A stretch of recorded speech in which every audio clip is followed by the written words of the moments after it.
Hello everyone. Today we are going to talk about a very important topic, and that is how to teach math in an elementary classroom. But before we start, if you're new here, please subscribe for more videos like this. And if you find this video helpful, please consider supporting us. Let's begin. A powerful approach to teaching math in an elementary classroom is the human graphs or diagrams method. This approach is particularly effective in elementary classrooms because it caters to visual and interactive learning styles, which are common in younger students. By using themselves as manipulatives, students can develop a deeper understanding of mathematical concepts while also engaging with their peers. This method can be implemented in various ways, but one effective way is to form a bar graph using student positions in class. For example, if you want to represent data with a simple bar graph, ask students to stand up and move to the front of the class. Then have them arrange themselves into groups based on the categories of your data set. Each group should stand together, and the height of each group will represent the value of each category. Students can then take turns coming to the front of the class to represent each category and the corresponding number of objects in that category. For example, if the data set represents the number of pets students have at home, each group would represent a different number of pets. E.g., 0 pets, 1 pet, 2 pets, and the students within each group would stand as close together as possible to represent the values accurately.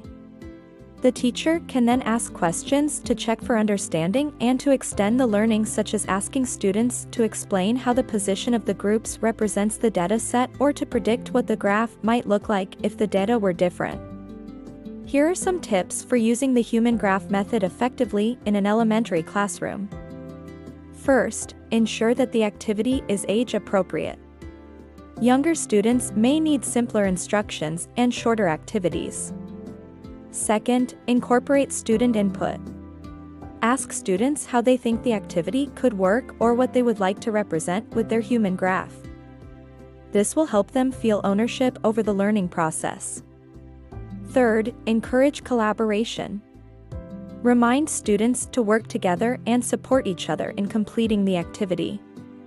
Fourth, use colorful, tactile materials or visual aids to reinforce concepts.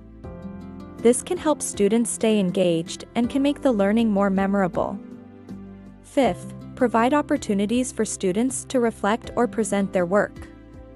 Ask students to write a few sentences about what they learned from the activity or to share their graph with a partner. It is also important to remember that students learn in different ways and at different paces. Some students may need additional support or modifications to participate fully in the activity, while other students may be ready for more enrichment or challenge. For example, you can provide additional support by simplifying the instructions or by providing students with a graphic organizer to help them plan their human graph. You can also offer enrichment opportunities by allowing students to create their own data sets to represent, or by having them create multiple representations of the same data set. Overall, the human graphs and diagrams method is a versatile and engaging way to teach math in an elementary classroom. By using themselves as manipulatives, students can develop a deeper understanding of mathematical concepts while also collaborating with their peers. When implementing this method, it is important to consider the needs of all learners and to provide appropriate support and challenge. With careful planning and execution, the human graphs and diagrams method can be an effective and enjoyable way to help elementary students master key math concepts. I hope you find this information helpful. If you have any questions or comments, please feel free to drop them below. Once again, if you find this video helpful, please consider supporting us. Thank you for watching, and I'll see you next time.